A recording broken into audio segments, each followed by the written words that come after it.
కొలసీలకు రాసిన పత్రిక మొదటి అధ్యాయం 17 వచనాలు. 15వ వచనం చదువుకుందాం. 15వ వచనం చదవండి. 15వ వచనం.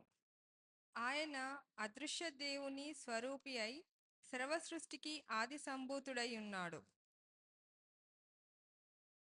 ఏలయనగా ఆకాశమందున్నవనియు భూమి అందున్నవనియు దృశ్యమైనవి గాని అదృశ్యమైనవి గాని అవి సింహాసనములైనను ప్రభుత్వములైనను ప్రధానులైనను అధికారములైనను సర్వమును ఆయన యందు సృజింపబడెను. సర్వమును ఆయన ద్వారాను ఆయన బట్టియు సృజింపబడెను. ఆయన అన్నిటికంటే ముందుగా ఉన్నవాడు. ఆయనే సమస్తమునకు ఆధారభూతుడు. ఆయనే సమస్తమునకు ఆధారభూతుడు. రెండు మాటలు ఇక్కడ మనం జ్ఞాపకం చేయబడ్డాం. 15వ వచనంలో ఆయన అదృశ్య దేవుని స్వరూపి అయి సర్వ సృష్టికి ఆది సంభూతుడై ఉన్నాడు. సర్వ సృష్టికి ఆయన ఆది సంభూతుడై ఉన్నాడు. యేసు ప్రభువారి విషయంలో చెప్పబడిన మాటలు ఇవి.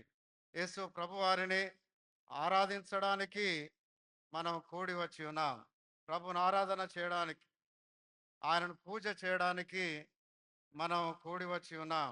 ఈ రెండు మాటలు ఆయన యొక్క గొప్పతనాన్ని మరి జ్ఞాపకం చేస్తున్నవి.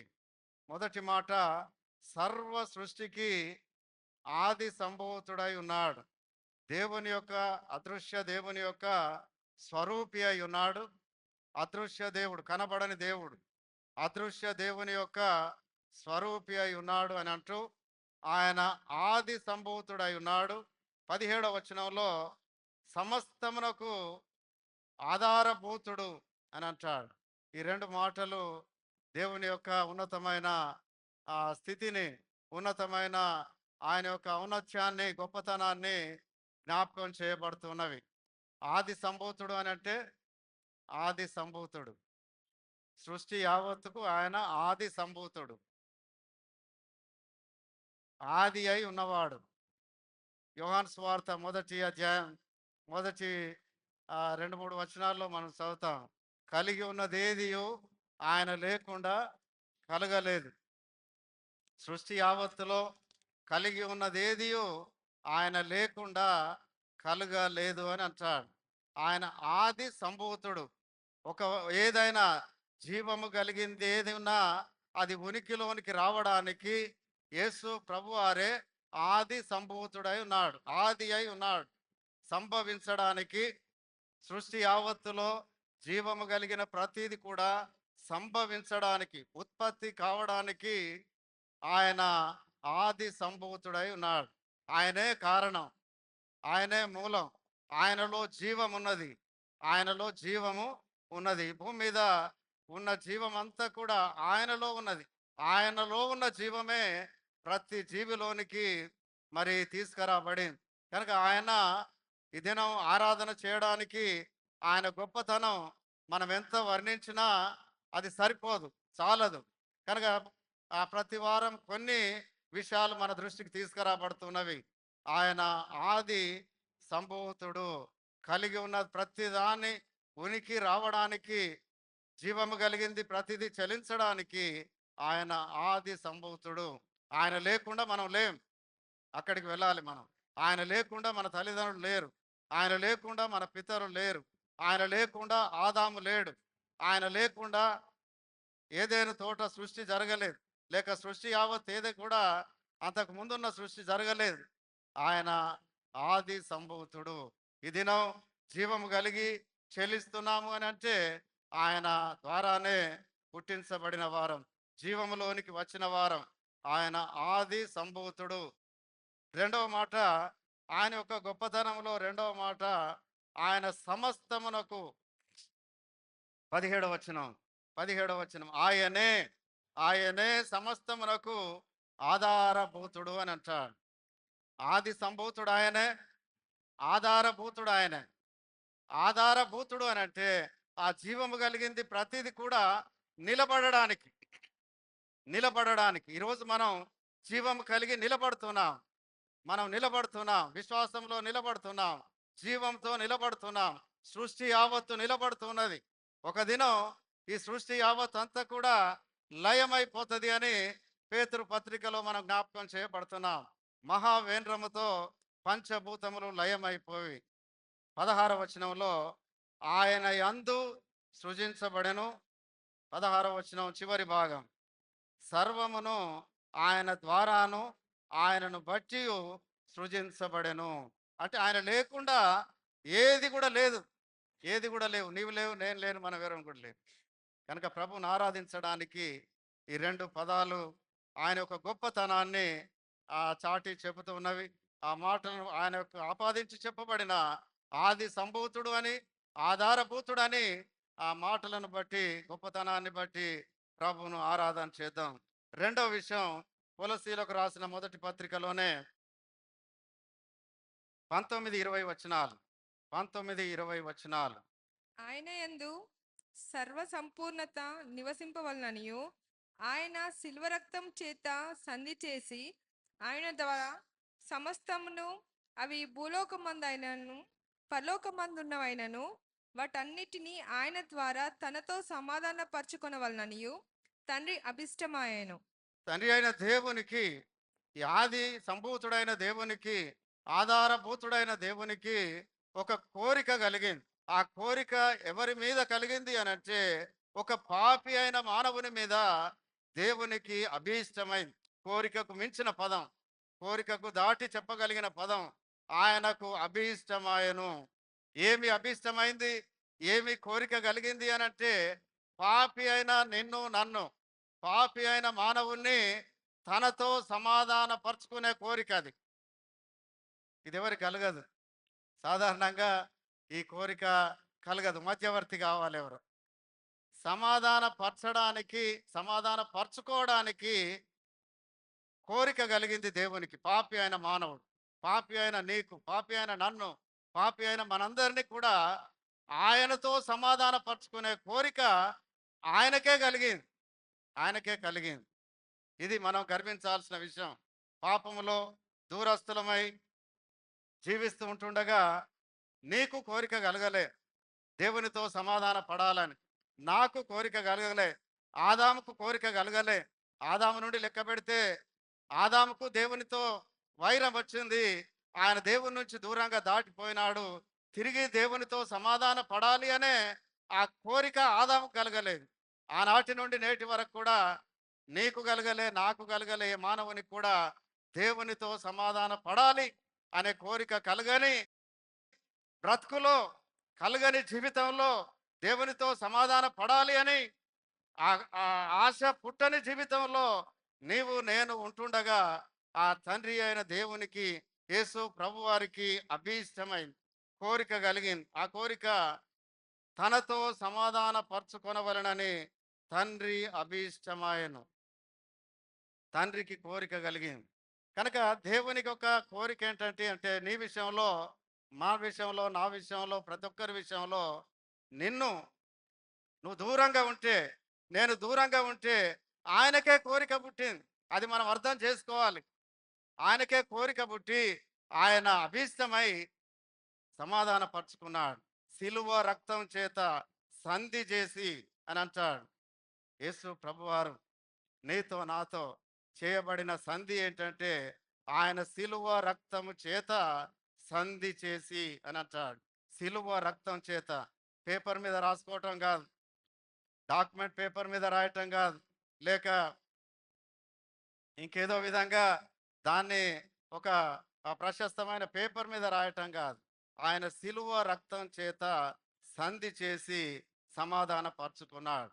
సిలువ రక్తం చేత సంధి చేసి నన్ను సమాధాన పరుచుకున్నావు.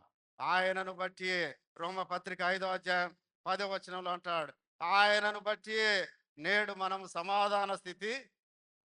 రోమపత్రిక 5వ అధ్యాయం 11వ వచనం, 11వ వచనం. రోమపత్రిక 5:11. అంతేకాదు మన ప్రభు అయిన యేసుక్రీస్తు ద్వారా మనము దేవుని యందు అతిశయపడుచున్నాము.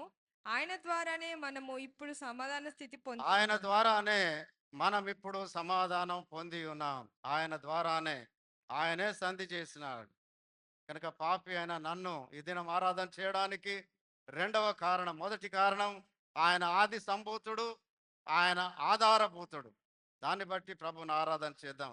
ఆయన గొప్పతనం మొదటి స్థానంలో ఉండాలి. రెండవది, ఆ గొప్ప స్థానంలో ఉన్న వ్యక్తి ఆయన పాపి అయిన మానవుని కొరకు చేసిన సమాధానం బట్టి ప్రభు పాపి అయిన నీ కొరకు నా కొరకు ఆయన సమాధానం పరుచుకున్నాడు తనతో. అది రెండవ విషయం. మూడో విషయం మనం జ్ఞాపకం చేసుకుంటే కొలసి 1వ అధ్యాయం 13, 14 వచనాలు. ఆయన మనలను అంధకార సంబంధమైన అధికారంలో నుండి విడుదల చేసి తాను ప్రేమించిన తన కుమారుని యొక్క రాజ్య నివాసులుగా చేసెను. ఆ కుమారుని యందు మనకు విమోచనము అనగా పాపక్షమాపణ కలుగుచున్నది. ఈ సంధి చేయడాన్ని బట్టి, సమాధానం పొందుకున్నందును బట్టి మనకు కలిగిన ఆధిక్యత, సమాధానం పరచబడిన తర్వాత మనకు కలిగిన ఆ ఆధిక్యత, మేలు, ఉపకారం ఏంటి అని అంటే ఆయన మనలను అంధకార సంబంధమైన అధికారములో నుండి విడుదల చేసి, అంధకార సంబంధమైన అధికారం సాతాను చేతిలో ఉన్నది. ఈ భూమికి ఆయన అధికారిగా ఉన్నాడు. యేసు ప్రభువారే అంటాడు, ఈ లోకాధికారి వస్తున్నాడు చూడండి అని అంటాడు. కనుక అంధకార సంబంధమైన అధికారంలో నుండి విడుదల, మొదటి కార్యం విడుదల కలుగజేసినాడు. అంధకార సంబంధమైన అధికారం, ఇదివరకు పాపంలో ఉండగా, దేవునికి దూరస్తులుగా ఉండగా, దేవునితో సమాధాన స్థితి లేకుండా ఉండగా మన మీద, నీ మీద, నా మీద అంధకార సంబంధమైన అధికారం మనల్ని ఏలుతూ ఉన్నది. ఈ దినం హెచ్చరిక చేయబడుతున్నాం. ఇంకా కూడా అంధకార సంబంధమైన అధికారం క్రింద నీవు, నేను, మనం ఏలుబడి క్రింద ఉన్నట్టయితే ప్రభు జ్ఞాపకం చేస్తున్నాడు. నేను మీకు విడుదల ఇచ్చిన అంధకార సంబంధమైన అధికారం నుండి సిలువ ద్వారా నేను మీకు విడుదల ఇచ్చిన. విడుదల పొందిన తర్వాత కూడా మళ్ళీ అదే అంధకార క్రియల్లో ఉంటే, అదే అంధకారంలో ఉంటే మన విషయంలో ప్రభు యొక్క సిలువ కార్యం నిరర్థకంగా ఉన్నట్టే, అర్థం లేకుండా పోయినట్టే జ్ఞాపకం చేయబడుతున్నాం. ప్రభువును ఆరాధించడానికి సమాధాన స్థితిలో మనం పొందుకున్న ఉపయోగాలు లేక లాభాలు లేక ధన్యతలు, మొదటిది విడుదల చేయబడ్డాం. రెండవ విషయం, తాను ప్రేమించిన తన కుమారుని యొక్క రాజ్యవాసులుగా చేశాను. అంధకారం అధికారం క్రింద విడుదల చేసి దేవుని యొక్క కుమారుని యొక్క అంటాడు, తాను ప్రేమించిన తన కుమారుని యొక్క రాజ్య నివాసులుగా చేశాను. ఇది ఇవ్వబడిన ఆధిక్యత. యేసుక్రీస్తు ద్వారానే, ఆయనే ఆది సంభూతుడు, ఆయనే ఆధారభూతుడు, ఆయనే సమాధానానికి కర్త, ఆయనే పాప విడుదల, పాప విమోచన కలుగజేయవాడు. ఆయన ద్వారానే రక్షణ అని నొక్కి బలంగా మరి ఈ పత్రిక రాయబడింది. దేవునికి స్తోత్రములు. ప్రభుని ఆరాధన చేద్దాం. ప్రభుని ఆరాధించే సమయం కలిగి ఉందాం. క్లుప్తంగా మరి ప్రభును ఆరాధన చేయండి. ఇక్కడ ఒక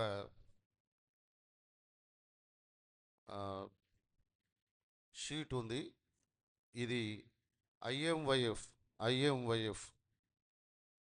India Mission Youth Fellowship meetings ఉన్నవి. 50th IMYF annual meetings 26th May 10 AM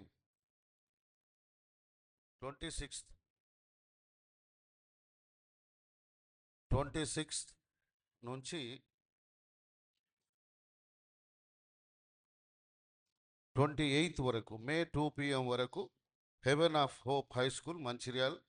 మరి దీనికి బిషప్ జాన్ గొల్లపల్లి గారు, బ్రదర్ జెన్నీ క్రిస్టఫర్ గారు, రెవరెండ్ బి చార్ల్స్ థియోడర్ గారు ప్రసంగికులుగా వస్తున్నారు. ప్రార్థన చేయండి. ఇక్కడ ఈ యొక్క నిర్గమకాండం 14వ అధ్యాయంలో ఏం జరిగింది అనే విషయాన్ని మీకు సమ్మరీ ఇస్తాను. మొత్తం అంతా మనం చదువుకోవడానికి సమయం లేదు. ఐగుప్తు నుంచి ఇశ్రాయేలు బయటకు వచ్చారు.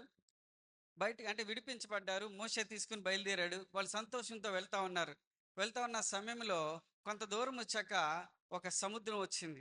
అక్కడ ఆగారు. అయితే దేవుడు ఇంకా నడిపిస్తాడన్నారు. దేవుడు నడిపించే ప్రదేశంకే వాళ్ళు వచ్చారు. ఆ సముద్రం దగ్గర ఆగారు. ఆ సముద్రం దగ్గర ఆగి ఉన్నప్పుడు, అదే ఎర్ర సముద్రం, అక్కడ ఆగి ఉన్నప్పుడు సడన్ గా ఫరో రాజుకి ఇశ్రాయేలీలు అందరూ గుర్తొచ్చారు. అరే, 6 లక్షల మందిని నేను ఎట్లా వదులుకుంటాను కదా. మన ఇంట్లో పని మనిషి ఒక్కరోజు రాకపోతే ఉండగలమా మనం?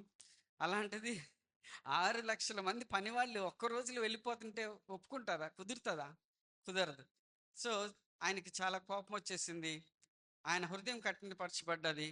కఠినపరచబడి ఏం చేశాడంటే ఇశ్రాయేలు అందరినీ తిరిగి తీసుకురావాలని చెప్పి రథాలను తీసుకుని బయలుదేరాడు, సైన్యాన్ని తీసుకుని బయలుదేరాడు. బయలుదేరి వచ్చేస్తా ఉన్నాడు.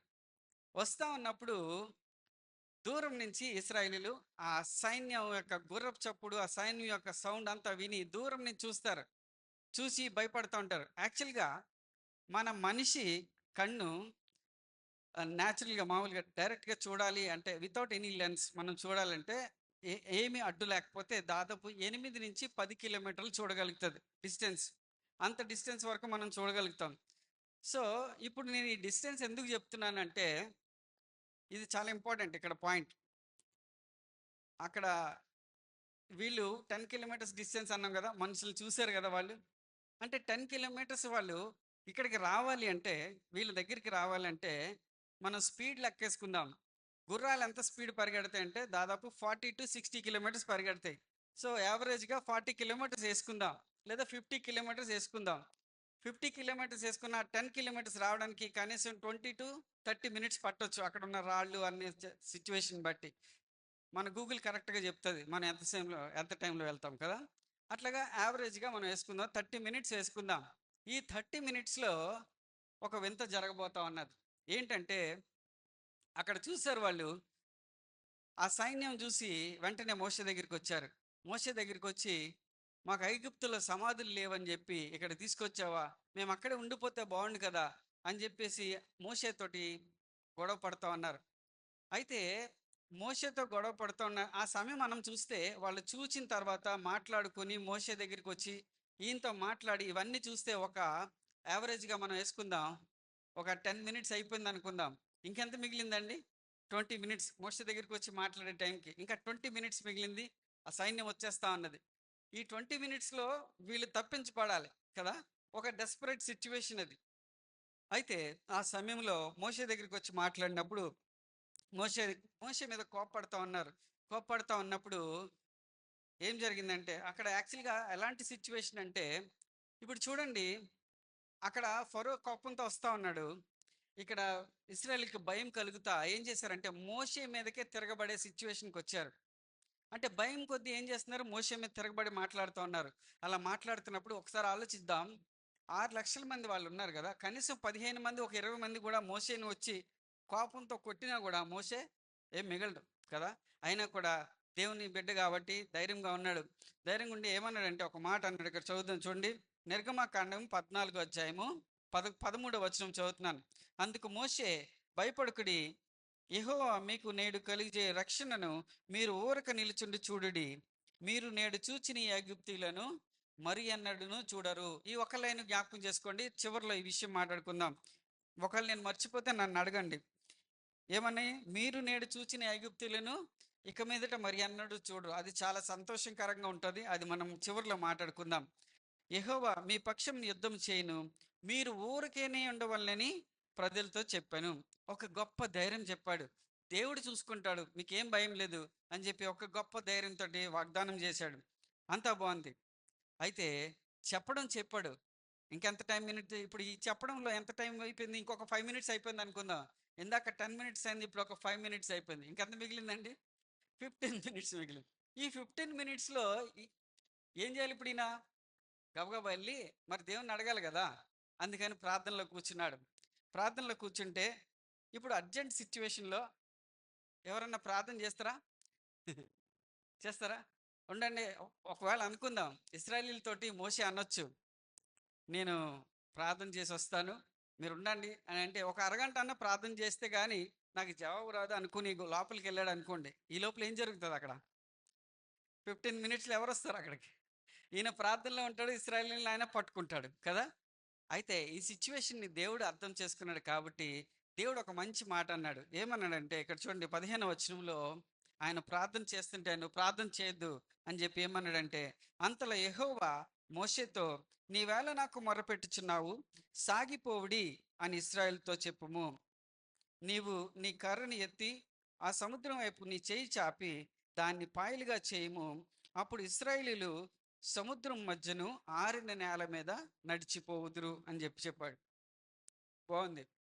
ఒక సొల్యూషన్ ఇచ్చాడు దేవుడు. ఏం సొల్యూషన్ అంటే, సాగిపోమని చెప్పు, వాళ్ళని ముందుకు వెళ్ళిపోమని చెప్పు. ఎటు వెళ్ళాలి? సముద్రం వైపు వెళ్ళాలి. ఇప్పుడు అక్కడ నేను మామూలుగా రీసెంట్గా గూగుల్లోనే యూట్యూబ్లోనే చూశాను. ఎక్కడంటే అక్కడ ఉన్న ప్రదేశం ఎలాగుందంటే, మామూలుగా పక్కకి వెళ్ళడానికి లేదు. ఇటు కొండ అటు కొండ ఇవతల సముద్రం. అంటే 3 వే బంధించబడ్డారు. అయితే వెనక్కి వెళ్తేనేమో ఫరో సైడ్, ముందుకెళ్తే సముద్రం. ఎటు వెళ్ళాలో తెలియని పరిస్థితి. అంటే ఇంకా ఓన్లీ 1 వే ఉంది అక్కడ. ఆ 1 వేలో ఏముంది? సముద్రమే ఉన్నది. అయితే దాన్ని ఏమన్నాడు ఆయన, నీవు నీ కర్రని ఎత్తి సముద్రాన్ని పాయలుగా చేయము, అప్పుడు ఇశ్రాయేలు నడిచి వెళ్ళిపోతాడు అన్నాడు. ఓకే, ఇది బాగుంది. ఇప్పుడు మన విషయంలోకి వద్దాం. ఇక్కడ ఒక విషయం అర్థం చేసుకోవాలి మనం. స్కోప్ ఆఫ్ వర్క్ అని అంటారు. ప్రాజెక్ట్ మేనేజ్మెంట్ ఎవరన్నా చేస్తే అందులో స్కోప్ ఆఫ్ వర్క్ అంటే ఎవరు ఏ పని చేయాలి అన్నది ఒకటి ఉంటుంది. అయితే ఇక్కడ ఇందులో ఈ వాక్యంలో ఏమనుందంటే, దేవుడు మోషేకి 3 పనులు అప్పచెప్పాడు. కరెక్ట్గా వినండి, ఇక్కడే అసలైన వాక్యం. మనం 3 పనులు అప్పచెప్పాడు. ఏంటంటే ఒక్కొక్కటి చూద్దాం. మళ్ళీ స్కోప్ ఆఫ్ వర్క్ మనం డిఫైన్ చేయాలి ఇప్పుడు. మొదటి పని, నీవు నీ కర్రని ఎత్తి అన్నాడు కదా. 16వ వచనం, నీవు నీ కర్రని ఎత్తి అన్నాడు. ఫస్ట్ పని, ఒకటో పని. రెండో పని, సముద్రం వైపు చాపి, రెండో పని. తర్వాత దాన్ని పాయలుగా చేయము, మూడో పని. ఓకే, ఇప్పుడు స్కోప్ డిఫైన్ చేద్దాం. మానవుడిగా మోషే ఈ 3 పనుల్లో ఏ ఏ పనులు చేయగలడో ఒకసారి ఆలోచిద్దాం. మొదటి పని, కర్రను ఎత్తగలడా మోషే? ఎత్తగలడా లేదా? కర్రను ఎత్తగలడు అన్నోళ్ళు చేయొద్దండి. రైట్, ఎత్తగలడు. ఓకే, తర్వాత సముద్రం వైపు చాపగలడా? చాపగలడు. బాగుంది. మూడో పని, పాయలు చేయగలడా? చేయలేడు. అది మోషే చేయలేని పని. అంటే మానవునిగా ఆయనకి అసాధ్యం అది. సో ఇప్పుడు ఆలోచిద్దాం, మోషే ఈ యొక్క పరిస్థితిలో ఏం ఆలోచించాలి? దేవుడు ఇంతవరకు మోషేకి నేర్పించింది ఏంటి? ఐగుప్తులో 10 తెగుళ్ళు వచ్చినాయి కదా. ఈ 10 తెగుళ్ళలో దేవుడు మోషేకి నేర్పించింది ఏంటంటే, నువ్వు ఈ పని చేయి, నేను ఆ పని చేస్తా. నువ్వు ఈ పని చేయి, నేను ఆ పని చేస్తా. ఎట్లాగంటే, ఇగో కర్రను పడేయి, అది పాముగా మారుతుంది. ఈ కర్రను తీసుకెళ్ళి నీటిలో వెయ్యి, ఆ నీరు రక్తంగా మార్చబడుతుంది. అంటే ఫస్ట్ పని ఆయనకి, సెకండ్ పని దేవుడికి చెప్తా ఉన్నాడు. ఆ సమస్యలు వచ్చినప్పుడు మనం ఏం చేస్తామంటే, సముద్రం పాయలు చేసే పని కూడా నాదే అనుకుని బాధపడతా ఉంటాం కదా. అంటే దేవుడు ఎంత కష్టం ఇచ్చాడమ్మా, ఈ కష్టాన్ని ఎలా తీయాలి అని ఒక కంగారు అవుతూ ఉంటాం. అయితే ఇప్పుడు ఈ యొక్క కష్టాన్ని, అంటే మనం మామూలుగా ఎలాగ ఆలోచిస్తామంటే, ఒక పెద్ద కష్టం వచ్చింది, ఈ కష్టం అనుకుందాం. ఇప్పుడు ఏమనుకుంటాం? ఒక పెద్ద ప్రార్థన చేస్తేనే కానీ ఈ కష్టం తొలగిపోదు అని కొంతమంది అనుకుంటారు. కొంతమంది ఏమనుకుంటారు, మనకి క్రైస్తవుల్లో ప్రార్థనలు 3 రకాలు ఉంటాయి. ఎన్ని రకాలండి? 3 రకాలు. మొదటి రకమైన ప్రార్థన మామూలుగా ప్రార్థన. రెండవ రకమైన ప్రార్థన ఉపవాస ప్రార్థన. మూడవ రకమైన ప్రార్థన చెప్పండి, ఇంకా కొంతమందికి తెలుస్తుంది. మూడవ రకమైన ప్రార్థన ఎవరండి? కన్నీటి ప్రార్థన. రైట్, 3 రకాల ప్రార్థనలు. ఓకే, సో ఈ 3 రకాలు అంటే ఎందుకు 3 రకాల ప్రార్థనలు మనం ఎలా చేస్తామంటే, ఫస్ట్ మామూలుగా ప్రార్థన చేస్తాం, అది జరగకపోతే ఏమంటారు, ఉపవాస ప్రార్థన చేస్తే జరిగిపోతుందని నమ్ముతాం. అది కూడా జరగలేదు అనుకోండి, నెక్స్ట్ ఏంటి? బాధతోటి, అది అవ్వలేదన్న బాధతో కన్నీటి ప్రార్థన చేస్తాం, దానికైతే అయిపోతుందని అనుకుంటాం. చాలాసార్లు మనం దేవుణ్ణి అడుగుతాం, అనేక విషయాలు అడుగుతాం, అది ఆయనకి ఇష్టమా లేదో కూడా తెలుసుకోం. తండ్రి ఏం చేస్తున్నాడు? కుమారుని రక్షించడానికి ప్రయత్నిస్తున్నాడు. కానీ పిల్లోడు ఏమనుకుంటున్నాడు? నా తండ్రి నా ప్రార్థన ఆలకించడం, నాకు కొనడానికి ఇష్టపడటం లేదు, నాకు జవాబు ఇవ్వడానికి ఇష్టపడట్లేదు నా ప్రార్థనకి అని చెప్పి ఆ పిల్లోడు అనుకుంటా అన్నాడు. అయితే తండ్రిని బలవంతంగా చేసి తీసుకుంటాడు. చాలా విషయాల్లో మనం చాలా ప్రార్థనలు చేసినప్పుడు మన జీవితాల్లో ఏం చేస్తామంటే, మనకేదో నచ్చింది ఉంటుంది, ఆ నచ్చిన దాని గురించి మనం ప్రార్థన చేస్తూ ఉంటాం. దాని గురించి మంచి చెడు దేవుడికి తెలుసు. కానీ దేవుడిని ఆ విషయం అడగం. అడగకుండానే అన్ని చేసుకుంటాం. అయితే ఇక్కడ ఈ యొక్క దేవుని చిత్తం గురించి ఎందుకు ఇక్కడ చెప్పాను అంటే, ఇక్కడ ఇలాగే ఈ సిచ్యువేషన్లో మోషే ఈ యొక్క పరిస్థితిలో ఈ 3 పనుల విషయంలో కన్ఫ్యూజ్ అయిపోవాలి. కానీ కన్ఫ్యూజ్ అవ్వకుండా ఇక్కడ ఉపవాస ప్రార్థన చేశాడు అనుకుందాం. ఎగ్జాంపుల్గా మోషే కనుక ఉపవాస ప్రార్థనకి వెళ్ళాడు అనుకుందాం. టైం సరిపోతుందా? లేదు నాయన కన్నీటి ప్రార్థన చేస్తాను ఆగు అన్నడా? కుదురుతుందా?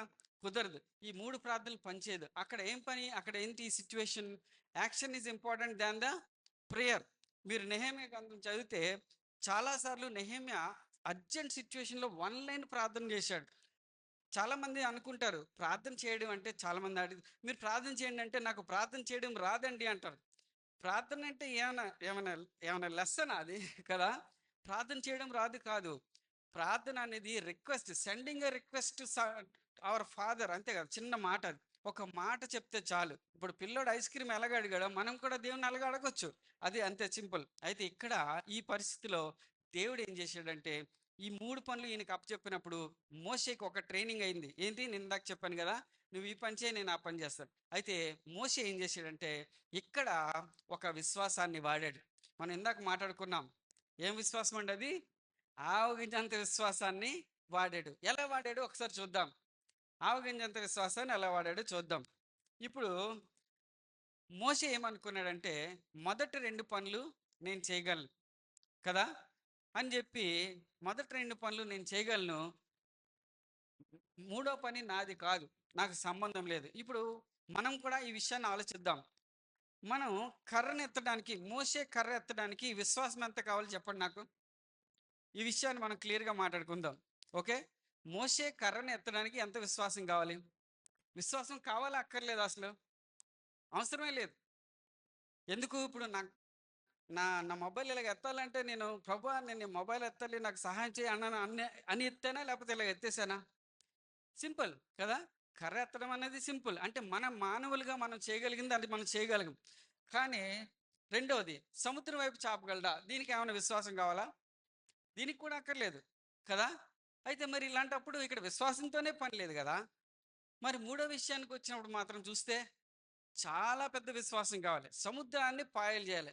ఇప్పుడు ఇక్కడ అసలైన విషయం మన క్రైస్తవులందరూ అర్థం చేసుకోవాల్సింది ఏంటి? ఇప్పుడు సముద్రాన్ని పాయలు నేను చేయాలంటే నాకు చాలా విశ్వాసం కావాలి.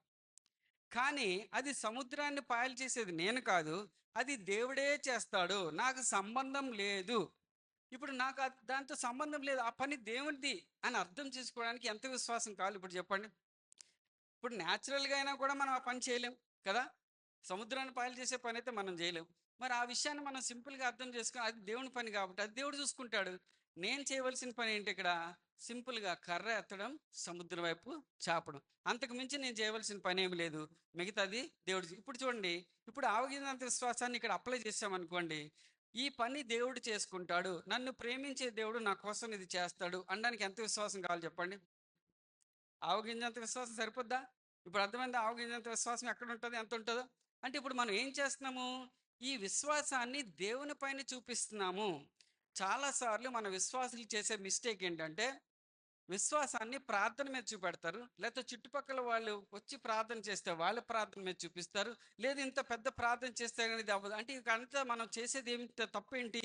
విశ్వాసం మీద మనం ప్రార్థన మీద మనం విశ్వాసం చూపిస్తున్నాం, లేదా సర్కమ్స్టెన్స్ మీద మనం విశ్వాసం చూపిస్తున్నాం, కానీ దేవుని మీద, దేవుని శక్తి మీద మనం చూపించట్లేదు. కాబట్టి ఇప్పుడు మనం అర్థం చేసుకోవాల్సిన విషయం ఏంటంటే, మనం చేయవలసిన పని మనం అంటే నేను చేయవలసిన పని నేను చేస్తే, నేను చేయలేనిది దేవుడు చేస్తాడు.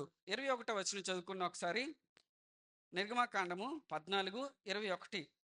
ఇప్పుడు చూడండి, మోషే సముద్రం వైపు తన చెయ్యి చాపగా. ఎన్ని పనులు చేశాడు ఇక్కడ? 2 పనులు చేసేసాడు. మోషే చేయవలసిన 2 పనులు చేసేసాడు. తన చెయ్యి చాపగా అంటే మోషే కర్రెత్తాడు, సముద్రం వైపు చెయ్యి చాపాడు. ఈ 2 చేయగానే యెహోవా ఆ రాత్రి అంతయు బలమైన తూర్పు గాలి చేత సముద్రమును తొలగించి దానిని ఆరిన నేలగా చేసెను. నీళ్లు విభజింపబడగా ఇశ్రాయేలు సముద్రం మధ్యను ఆరిన నేల మీద నడిచిపోయి, ఆ నీళ్లు వారి కుడి ఎడమ ప్రక్కలను వారికి గోడవలే నుండెను. బట్టలు ఆరేసినప్పుడు మోస్ట్లీ అందరూ ఏం చేస్తారు? మధ్యాహ్నం 12 నుంచి 4 గంటల వరకు ఆరేస్తారు. ఆరేస్తే బట్టలు ఆరడానికి కనీసం 4 గంటలు పడుతుంది. అలాంటిది సముద్రం అడుగునున్న మట్టి ఆరాలంటే ఎన్ని రోజులు పట్టాలి? కానీ అది మనుషులకి సాధ్యమవుతుందా? సాధ్యం అవదు. దేవునికి మాత్రమే సాధ్యం. ఆ విధంగా ఈ యొక్క అద్భుతం జరిగింది. బాగుంది. అయితే ఈ అద్భుతం గురించి మనం అర్థం సింపుల్గా తెలుసుకున్నాం. ఆవగింజంత విశ్వాసం అంటే తెలుసుకున్నాం. దాన్ని మోషే ఎలా అప్లై చేశాడో తెలుసుకున్నాం. రెండో విషయం మనం తెలుసుకోవాలి. ఇప్పుడు 15వ వచనంలో 16వ వచనంలో ఇంత కంగారులో ఉన్నాడు కదా మోషే. ఇంత కంగారులో ఉన్నప్పుడు దేవుడు ఏం చెప్పాడు? కర్రనెత్తి పాయలుగా చేసేయి అని సింపుల్గా చెప్పేశాడు. అసలు యాక్చువల్గా 21లో ఏం చేశాడు? నువ్వు కర్రెత్తితే నేను ఇగో తూర్పుగాలి పంపిస్తాను, తూర్పుగాలి పంపించినాక దాన్ని నేను ఆరిన నెలగా చేస్తాను అని వివరంగా చెప్పలేదు. 15వ వచనంలో చెప్పలేదు. దేవుడు ఒక గొప్ప అద్భుత కార్యం చేసినప్పుడు దాన్ని మరుగు చేస్తాడు. పరిశుద్ధాత్మ దేవుని యొక్క అన్యోన్య సావాసము, సన్నిధి, నడిపింపు మనకందరికి గిడియోన్ సమస్తకును సదా తోడై ఉండునుగాక. ఆమేన్. ఆమేన్.